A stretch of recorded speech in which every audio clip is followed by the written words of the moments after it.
pour l'invitation.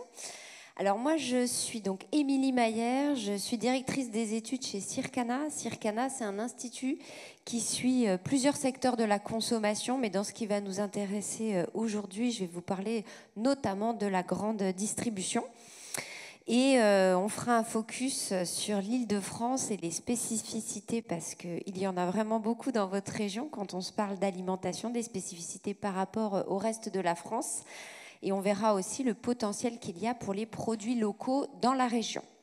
Alors je vais commencer par poser un cadre assez global sur la consommation alimentaire en France, vous montrer où nous en sommes. Et puis avant de vous parler d'alimentation, je vais vous parler des dépenses globales des Français, qu'elles soient alimentaires ou non alimentaires. On regarde ici ce qu'on appelle chez Circana les dépenses courantes, c'est-à-dire nos achats quotidiens. Donc on met de côté tout ce qui est impôts, dépenses de santé, les loyers, les remboursements de prêts. C'est vraiment ce qu'on achète, que ce soit des produits alimentaires ou non alimentaires, ou même des services qu'on achète en ligne ou en magasin. Et ce que vous pouvez voir, c'est que sur les 12 derniers mois, les Français, vous le savez, sont un peu en tension et ont plutôt tendance à moins dépenser. Donc les dépenses quotidiennes, les fameuses dépenses courantes, elles se contractent sur les 12 derniers mois de l'ordre de 3%. Alors le ralentissement de l'inflation, il va accompagner aussi une forme de dégonflement des dépenses, mais ça n'explique pas quand même la contraction des dépenses. Alors cette contraction, elle est surtout le fait du non-alimentaire, parce que quand on regarde les dépenses alimentaires des Français, elles progressent légèrement de 0,8% sur les 12 derniers mois. Alors qu'est-ce qu'on entend par dépenses alimentaires? On va cumuler tout ce qu'on arrive à objectiver. Donc c'est tout ce qui est acheté en grande distribution, dans les enseignes spécialisées, du bio, du frais, du surgelé, dans les commerces traditionnels, mais on a également là-dedans la restauration commerciale. Et donc les dépenses progressent légèrement et c'est le non-alimentaire qui tire en fait l'ensemble des dépenses des Français vers le bas. Et quand on regarde les enseignes les plus dynamiques sur le non-alimentaire, vous voyez que clairement le non-alimentaire il est touché par une recherche de bas prix, puisque les enseignes dans lesquelles les Français augmentent le plus leurs dépenses en 2024 par rapport à 2023, ce sont les fameux Shein et Temu dont on parle beaucoup ces derniers temps. Et puis, je ne mets pas avec Shein et Temu, mais Vinted qui signe aussi quand même la recherche de produits plus accessibles en prix de la part des Français. Alors, si on revient sur l'alimentaire, donc les dépenses alimentaires, on l'a vu, elles se développent encore un petit peu, elles sont plus résilientes dans le contexte que les dépenses non alimentaires. En revanche, les Français vont répartir leurs dépenses de manière un petit peu différente dans le temps. Donc là, vous voyez, on a, on va dire 5 ans de recul et on regarde ces dépenses alimentaires, comment elles se répartissent entre la grande distribution en rose, la restauration commerciale en orange et en jaune, toutes les enseignes qu'on appelle les spécialistes, donc c'est les commerces traditionnels et les enseignes spécialisées du bio, du frais, du surgelé. Et donc ce que vous voyez, c'est que sur les 5 dernières années, le Covid est passé par là et les Français ont tendance à dédier une part plus importante de leurs dépenses alimentaires dans les enseignes spécialisées et les commerces traditionnels. La grande distribution, elle a perdu 3 points de part de marché dans ce gâteau. Ce gâteau, il est très gros, il fait quasiment 300 milliards d'euros. Donc si la grande distribution, elle avait maintenu son 57,5 de part de marché, elle pèserait aujourd'hui 8 milliards de plus que ce qu'elle ne pèse aujourd'hui. Je vous montre ça parce que c'est intéressant que vous ayez une vision sur comment se répartissent les masses et comment ça évolue. Donc la grande distrie, elle est toujours dominante dans les dépenses des Français. C'est plus d'1 euro sur 2 qui est dépensé en grande distribution. Mais cette part, elle a tendance un petit peu à se tasser. Alors qu'est-ce qui va bien chez ces spécialistes alimentaires? Ce qui va bien, c'est le online alimentaire. Donc, je vais vous montrer quelques acteurs derrière ça. C'est les supermarchés du frais. Et derrière, c'est notamment Grand Frais, qui est très important dans ce secteur-là. Du côté des commerces traditionnels, on a les boulangeries qui se portent très bien, qui se réinventent énormément et qui sont en captation de l'ensemble des moments de consommation, que ce soit le matin, la pause déjeuner, la pause de l'après-midi, et de plus en plus essaye de se positionner aussi sur des propositions pour le dîner. Donc vous allez chercher votre pain et vous pouvez acheter une tarte ou une pizza dans une boulangerie, et les supermarchés bio qui se reprennent depuis 1 an et demi. Donc voilà du côté des spécialistes, là où les dépenses se développent le plus fortement. Alors je vous disais tout à l'heure, du côté du non-alimentaire, c'est vraiment la recherche de bas prix qui émerge des enseignes qui vont bien. Quand on regarde les enseignes qui vont bien sur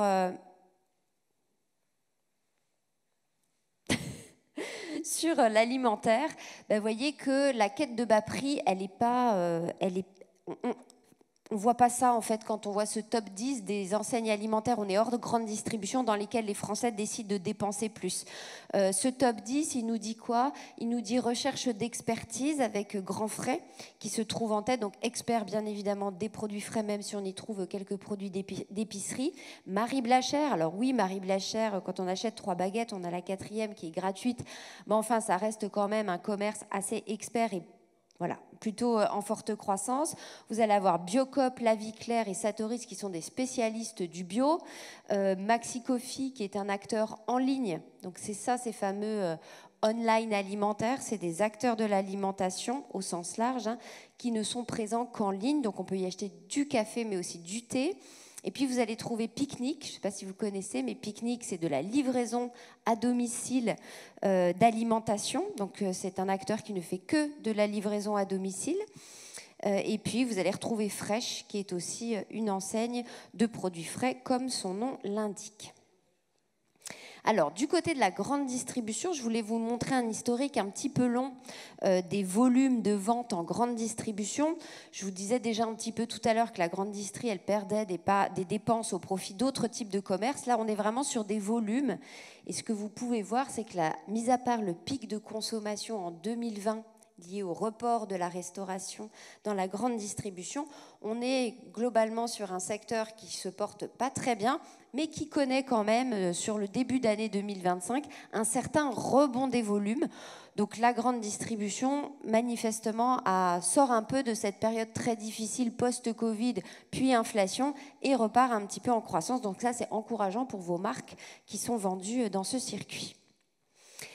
Donc le cadre étant posé, je vais partager avec vous quelques tendances qui sont assez porteuses sur le secteur de l'alimentation et qui peuvent aussi vous aider à positionner vos produits. Ce qui va très bien en grande distribution, c'est ce qu'on appelle le snacking repas. Donc on va y mettre là-dedans les plats cuisinés en box ou en cup, les sandwichs, les salades, les snacks chauds salés, donc les croque-monsieur par exemple. Il y a toute la gamme My Pie aussi qui est dans ce pôle-là. Et puis on a aussi les desserts individuels qui peuvent être mangés en snacking. Donc on est sur un marché qui fait presque 3 milliards d'euros et qui pour le coup connaît une croissance volume qui est 4 fois supérieure au marché puisqu'on est en progression de 4%. Donc très clairement, les modes de vie de plus en plus urbains poussent à s'alimenter de manière de plus en plus pratique. Les Français cherchent ça et on le voit à travers ces croissances. Et ça, évidemment, c'est très exacerbé quand on se trouve en Île-de-France. Autre pan de la consommation qui est un peu dans la même idée, mais qui est moins ambulatoire comme consommation, ce sont les plats préparés.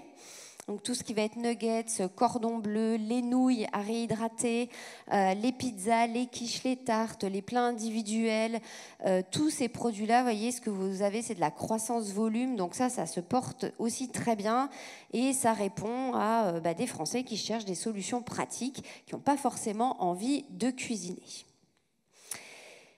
Cette fois-ci, un moment de consommation qui a plutôt le vent en poupe, c'est l'apéritif. Alors je sais qu'il y a certains adhérents qui sont sur ce créneau-là. C'est un créneau qui est très intéressant. C'est un gros marché, l'apéritif. Là, je vous parle juste du solide, pas de l'alcool. Le visuel peut être un peu trompeur. C'est un marché qui fait plus de 6 milliards d'euros, qui est en progression de plus de 3%. Et vous avez là les segments de marché qui sont les plus dynamiques. Donc les snacks apéritifs surgelés sont à +9 en termes de croissance, les fromages snacking à +8, les tartinables de la mer à +7. Bref, ce moment de consommation qui est à la fois la traduction d'une recherche de convivialité, l'apéritif est un moment convivial, mais qui est aussi un peu dans la lignée de ce qu'on a vu juste avant, c'est-à-dire que l'apéritif, de plus en plus, va permettre de sauter l'entrée quand on reçoit, par exemple, ou carrément de remplacer le repas avec le développement des apéritifs dînatoires, ce qui est aussi une forme de simplification de la préparation alimentaire. Du côté du sucré, alors tout ne va pas bien du côté du sucré, mais ce qui est intéressant, c'est que les plaisirs sucrés affichent plutôt de bonnes performances, notamment le chocolat. Et là, ce sont des progressions en volume, alors qu'il y a fort d'inflation sur le chocolat. Et sur la période d'inflation qu'on vient de passer en 2022, 2023, début 2024, ces produits-là n'ont pas été mis de côté.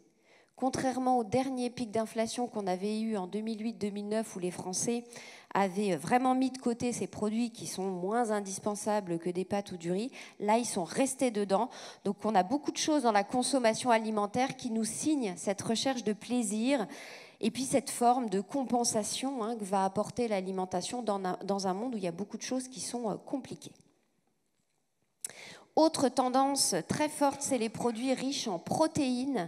Donc les yaourts, vraiment le segment des yaourts hyper protéinés ou les yaourts Skyr qui sont plus gros et qui mettent en avant la richesse en protéines. Donc vous voyez qu'on est sur des progressions de volume qui sont aussi très impressionnantes. Les fruits secs et puis vous avez quelques visuels de produits lancés récemment qui jouent un peu sur cette tendance de l'enrichi en protéines. Donc voilà, le vieillissement de la population va aider aussi en France à pousser ces types de produits-là, puis globalement des Français qui sont en recherche de produits qui vont les renforcer, l'alimentation comme une manière de renforcer sa santé. Et puis l'alimentation comme une manière de se donner aussi un coup de fouet. Donc toujours dans cette idée de la vie n'est pas évidente et voilà, les Français, je pense que vous l'avez vu, la santé mentale est devenue cause nationale. Les chiffres depuis le Covid se sont fortement dégradés et je pense que l'alimentation a aussi ce rôle de booster. La catégorie la plus emblématique là-dedans, ce sont ce qu'on appelle les energy drinks, donc les boissons énergisantes qui connaissent une croissance incroyable et malgré leur relative cherté quand même, n'ont pas du tout connu la crise pendant la période d'inflation. Donc ça, c'est aussi intéressant comme piste pour les produits alimentaires. Autre piste qui cartonne en grande distribution, mais aussi en restauration, c'est la cuisine du monde. Donc là, vous avez des progressions de produits italiens, Tex-Mex, des produits asiatiques. Ça, très clairement, on sent que même si en France, on est très attaché à notre patrimoine alimentaire, eh bien, on a envie d'élargir, d'avoir de nouvelles expériences, de nouveaux goûts. Et la cuisine du monde connaît vraiment de jolies croissances. On a exactement la même chose côté restauration, avec des concepts coréens, africains, par exemple. Et puis dans cette idée d'avoir des expériences à travers ce que l'on mange, de découvrir de nouvelles choses, il y a aussi une vraie tendance à l'épice. Donc les épices, les sauces, tout ce qui va être de nature à booster un peu le plat qu'on mange, ça c'est très dynamique, c'est aussi assez affinitaire avec le très très gros succès du air fryer. Parce qu'un produit frit s'accompagne plutôt bien de sauce et ce produit air fryer se vend extrêmement bien. Donc c'est intéressant aussi de voir les associations qu'on peut faire avec des produits non alimentaires. Et puis enfin, les régimes alimentaires se diversifient. Un Français sur 3 déclare avoir un régime alimentaire spécifique par des convictions religieuses, des sujets de santé ou tout simplement un engagement fort sur un sujet alimentaire. Et donc les produits végétaux, même si ça reste petit encore aujourd'hui en grande distribution, c'est un petit marché. Vous voyez que c'est quand même un marché qui se développe très fort, notamment sur les substituts végétaux. Et puis les produits halal qui aussi connaissent des croissances très, très marquées. Donc voilà pour les tendances alimentaires qui sont intéressantes et où on a vraiment des taux de croissance qui surpassent la moyenne globale alimentaire. Et maintenant, je vais vous parler un petit peu de votre région. Alors, déjà en positionnant le poids de votre région dans les dépenses alimentaires nationales, donc toujours en cumulant grande distribution, spécialistes et restauration. L'Île-de-France, c'est 23,5% des dépenses alimentaires nationales pour une population qui pèse 18%. Donc c'est une surcontribution de l'Île-de-France à la consommation alimentaire. Et en termes de dynamique, je vous disais tout à l'heure, au national, on est à plus 0,8. Si je sors l'Île-de-France du national, le national est à plus 0,5. L'Île-de-France est à plus 1,2. Donc on a une croissance qui est 2 fois plus importante en Île-de-France sur les dépenses alimentaires qu'en moyenne nationale hors Île-de-France. Alors, il y a plein de choses qui vont expliquer cette croissance plus importante en Île-de-France. Il y a la structure de la population. Alors, j'ai voulu vous partager cette carte qui est une carte de l'INSEE. C'est l'indicateur de vieillissement de la population où on voit la part de population de moins de 20 ans pour 100 personnes de plus de 65. Et vous voyez qu'on est très bleu en Île-de-France, c'est-à-dire qu'on a une population qui est assez jeune, donc on est quand même beaucoup moins concerné par le vieillissement de la population que d'autres régions françaises. Et ça, c'est assez positif parce qu'en vieillissant, l'apport calorique il est moindre et donc on consomme, de manière générale, on consomme moins et c'est aussi vrai sur l'alimentation. Après, le niveau de vie, vous le savez, le niveau de vie il est plus élevé en Île-de-France, donc on a un pouvoir d'achat qui est plus intéressant pour dépenser davantage, y compris dans l'alimentation. Et puis ensuite, voilà, c'est la première région touristique mondiale, c'est le premier bassin européen, donc il y a du flux, il y a de la dynamique, et puis il y a aussi de la dynamique dans la proposition alimentaire, ça se renouvelle énormément, donc tout ça crée un terrain extrêmement positif pour la consommation dans la région. La population francilienne, elle est aussi plus exigeante. Quelques éléments qui sont issus de l'étude du CREDOC de 2023. Population francilienne qui est plus exigeante que la moyenne nationale en matière d'écologie. Quand on pose la question aux Français et aux Franciliens sur les raisons qui incitent à acheter un produit alimentaire, vous voyez par exemple, si on prend le produit est issu de l'agriculture écologique, eh bien le taux de réponse, l'incitation du bio va être plus importante en Île-de-France qu'en moyenne nationale. Et puis en matière d'innovation, on va aussi avoir une appétence à l'innovation qui va être aussi plus importante dans la région.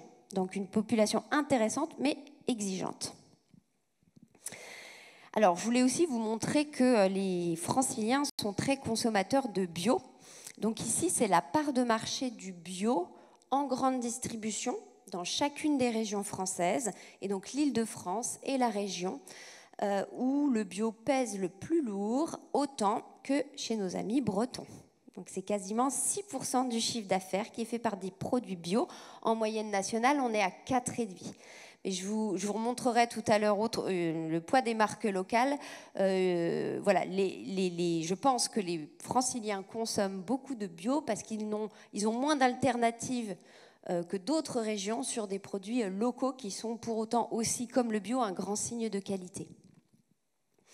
Alors, sur la structure des dépenses alimentaires, vous l'avez en tête, mais c'est intéressant de décomposer les dépenses alimentaires au national et en Île-de-France entre ce qui est donc alimentaire GSA, grande surface alimentaire, en violet, en rose les spécialistes alimentaires et la restauration en orange. Vous voyez assez vite, vous voyez que la grande distrie, elle pèse beaucoup moins en Île-de-France dans les dépenses alimentaires qu'en moyenne nationale. C'est 40% quand c'est 54% en moyenne nationale. Et la restauration va peser beaucoup plus fort et les spécialistes alimentaires aussi. L'autre chose intéressante de ce graphique, c'est les dynamiques. Vous voyez qu'en Île-de-France, la dynamique, elle n'est pas du côté des grandes surfaces. Elle est beaucoup plus du côté des spécialistes alimentaires et la restauration qui résiste mieux qu'elle ne résiste au national. Donc on a une consommation alimentaire qui est quand même bien différente du reste de la France. Quelques exemples de commerces qui vont peser plus lourd en Île-de-France qu'en moyenne nationale hors Île-de-France. Si je prends les magasins bio, c'est 2,1% des dépenses alimentaires en Île-de-France, c'est 1,7% au national. Les commerces de quartier, donc les commerces traditionnels, les bouchers, les charcutiers, les boulangers, c'est 11,3% en Île-de-France, c'est 9,2% au national. Les supermarchés du frais, les acteurs du surgelé. Et puis les sites de livraison, c'est qui? C'est Uber Eats, c'est Deliveroo. Vous voyez que c'est quasiment 5% des dépenses alimentaires des Franciliens, c'est moitié moins au national. Alors maintenant, je vais vous parler je vous ai parlé de l'Île-de-France en moyenne. Je voulais un peu casser ça parce que s'il y a bien une région qu'il faut regarder quand on parle d'alimentation un petit peu plus à la loupe, c'est la vôtre. Il y a quelques années, on a fait une typologie sur les magasins de proximité qui sont très très implantés en Île-de-France. Et donc, quand on regarde ces magasins de proximité dans Paris Intramuros, déjà Paris Intramuros, pour bien le représenter d'un point de vue consommation, il faut le couper en 3 morceaux. Donc, tu peux mettre toutes les animations. Donc, on a le Triangle d'Or. Le Triangle d'Or, c'est très très peu de magasins. Mais c'est tellement atypique ce qu'on achète dans ces magasins qu'on ne peut absolument pas les mélanger avec d'autres magasins parisiens et encore moins avec des magasins du reste de la France. Donc dans ce triangle d'or où il y a de mémoire une centaine de points de vente de proximité, on est sur des flux majoritairement piétons et des flux qui sont particulièrement importants à l'heure du déjeuner. Les achats sont très atypiques, on surconsomme les eaux et le champagne. C'est très CSP+, et on est sur les chiffres que vous voyez dans les parenthèses, c'est des indices par rapport à la moyenne nationale. Donc on est sur une zone d'emploi plus, avec énormément de restaurants, énormément de commerces et beaucoup de touristes. Donc il faut dans ces endroits-là une proposition qui soit adaptée, bien entendu, à ces atypismes. Ensuite, on a le Paris branché. Donc là, le Paris branché, c'est intéressant parce qu'on a à la fois des flux de nuit, mais aussi des flux de résidents. Donc on va y surconsommer par exemple les produits d'entretien parce que les gens qui vivent là, finalement ils font toutes leurs courses dans les magasins de proximité de ces endroits-là et ils y achètent aussi leurs produits d'entretien. On y surconsomme les produits bio par exemple et ce sont les jeunes actifs sans enfants qui sont très représentés dans cette zone de Paris. Et puis on a ensuite le Paris des workplaces, donc là c'est des flux de déjeuner, des flux de semaine et les produits snacking vont être surreprésentés. Et puis quand on sort un petit peu de Paris, eh bien on va avoir ce qu'on a appelé les portes de Paris aisées et les banlieues populaires. Donc portes de Paris aisées, c'est des flux du soir. C'est des gens qui rentrent chez eux le soir et qui vont acheter des produits un peu fond de placard, quoi. Du beurre, des œufs, du lait. Voilà, la commune un peu emblématique du porte de Paris aisées, c'est ici les Moulineaux, par exemple. Et puis vous avez banlieue populaire, là on va se distinguer, bien sûr c'est plus CSP-, c'est plus familial, il y a plus d'habitants en maison et c'est des habitants qui vont surreprésenter les hypermarchés parce qu'aussi plus implantés que dans les autres zones. Donc voilà pour cette consommation parisienne et Île-de-France de manière générale qui est très atypique en tant que tel par rapport au reste de la France, mais avec plein de diversité à l'intérieur même de la région. Et je vais vous parler maintenant de la France vue de l'assiette. Alors on va revoir la carte que vous a montrée Alban tout à l'heure. En fait, ce travail que l'on a fait chez Circana, on a voulu vraiment découper la France selon ce que les gens mettaient dans leur assiette et uniquement cela. Et on est arrivé à ce découpage régional que vous voyez ici, et donc ce qu'on a appelé le Grand Paris, qui correspond peu ou prou à l'Île-de-France. Votre région, elle se distingue parce qu'on va y surconsommer des marques du monde. Vous en avez une là, Yakult par exemple, et on y surconsomme aussi des marques d'autres régions. Alors que dans les autres régions que l'on a créées ici, qui sont des... Vous voyez, ça ne respecte pas, mis à part la Normandie, les régions administratives, parce que c'est vraiment un découpage vu de l'assiette. C'est là où on voit que le découpage administratif ne fait pas toujours beaucoup de sens par rapport à la consommation alimentaire. Dans les autres bassins, on va dire, de consommation qu'on a créés ici, ce sont vraiment des marques de la région qui vont être surconsommées. Dans votre région, c'est un peu atypique. Alors, quelques exemples de l'appétence de votre région pour la cuisine du monde. Si on regarde, par exemple, alors dans les plats cuisinés, vous avez les cassoulets, par exemple, ce qu'on appelle les plats cuisinés français. Vous avez les raviolis, les cannelloni, c'est les plats cuisinés italiens. Et puis, les autres plats cuisinés qu'on appelle exotiques. C'est là où on va voir les kits Old El Paso, Tex-Mex, par exemple. Regardez, voilà, les plats cuisinés exotiques, ils représentent 26,5% du chiffre d'affaires des plats cuisinés en Île-de-France, c'est 22% au national. Donc on surconsomme les plats cuisinés exotiques. Les sauces asiatiques au sein des sauces, elles sont surconsommées en Île-de-France. Les fromages dits méditerranéens, donc là c'est les feta, les burrata, les mozzarella, c'est assez largement surconsommé en Île-de-France par rapport à la moyenne nationale. Donc on a une population, un profil de population beaucoup plus cosmopolite, qui est très appétant à ces marques du monde. Et puis très appétant aussi aux régions, aux produits des régions voisines. Je partage avec vous l'attrait des Franciliens pour les produits Saveurs de Normandie. Cette marque régionale, Saveurs de Normandie, elle réalise 18% de son chiffre d'affaires en Île-de-France.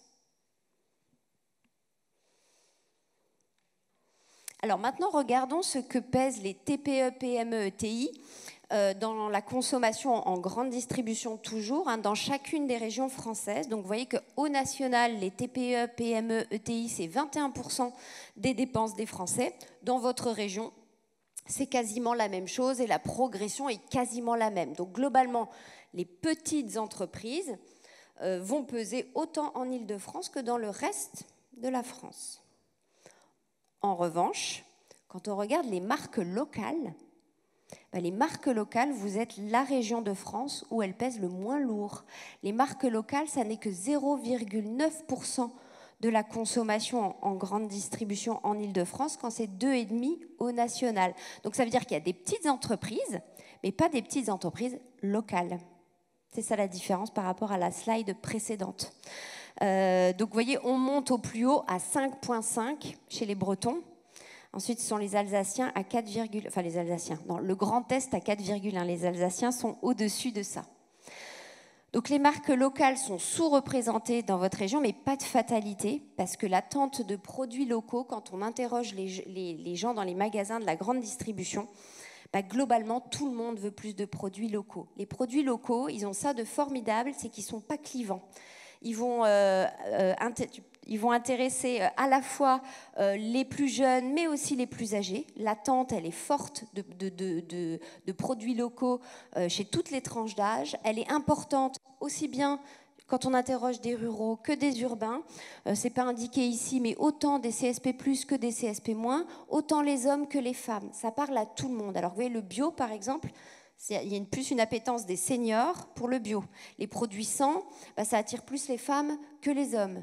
C'est le seul attribut, entre guillemets, de qualité de l'alimentation qui est vraiment universel. Donc il parle aussi bien aux Franciliens qu'aux Bretons et aux Alsaciens. Et on a retesté en fin d'année dernière de demander aux gens qui faisaient leurs courses dans les magasins de la grande distribution sur quel type de produits vous aimeriez avoir plus de choix dans les magasins de la grande distribution. Eh bien, presque 50% des gens nous disent, et c'est la réponse la plus élevée, des produits locaux. Et pour les consommateurs, les produits locaux, c'est les produits de la région. Il n'y a pas trop cette notion de 5 km, 10 km, 50 km. C'est des produits de ma région. Donc l'attente, elle est très forte. Donc ça ne pèse pas lourd chez vous, mais l'attente est importante. Alors, comment on peut expliquer le fait que les marques locales en Île-de-France, elles pèsent beaucoup moins lourd que dans le reste des autres régions ? C'est parce que finalement, quand un Francilien il va dans un hyper ou dans un supermarché, mais il n'a pas beaucoup de propositions. Ce qui fait la part de marché, c'est le fait qu'il y ait beaucoup de produits dans les magasins. Et donc, en moyenne, au national, les produits locaux, c'est 1,9% de toute la proposition que vous avez dans un magasin. En Île-de-France, c'est 1. Alors, on va dire c'est 2 et 1. Donc, il y a moitié moins de propositions de produits locaux dans un magasin en Île-de-France que dans le reste du pays. Donc, c'est logique qu'à la fin, ça pèse moins lourd dans les ventes. Et je vous ai décliné ce chiffre sur tous les univers de la grande distribution, les univers alimentaires. Donc là, la famille de produits où il y a plus de produits locaux, c'est les bières et les cidres. Mais vous voyez qu'en Île-de-France, c'est 5% des références de bières qui sont des marques locales, c'est quasiment 8 au national. Donc là aussi, il y a un écart.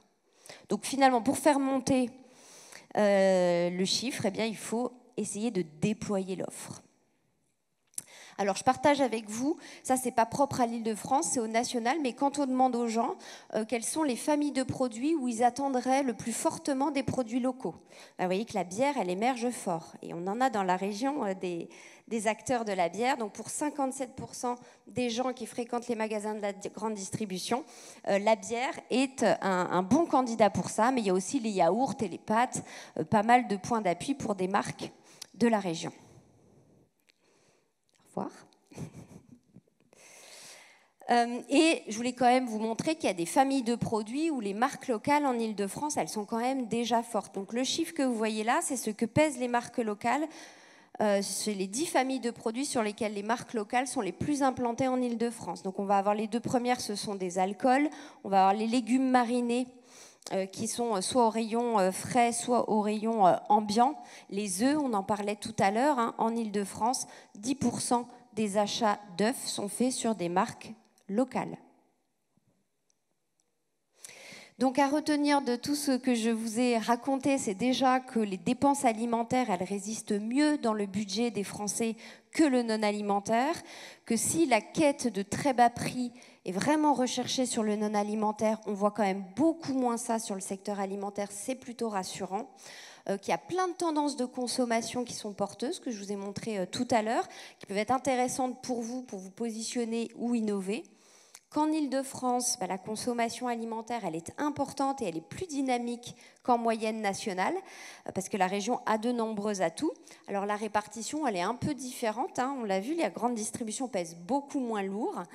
Et puis, même si les marques locales sont faiblement représentées dans notre région, on peut s'attacher au fait que tous les consommateurs attendent davantage de local. Et c'est ce que je vous disais sur le bio. Moi, je pense que les Franciliens achètent beaucoup de bio parce que c'est un marqueur de qualité auquel ils ont accès.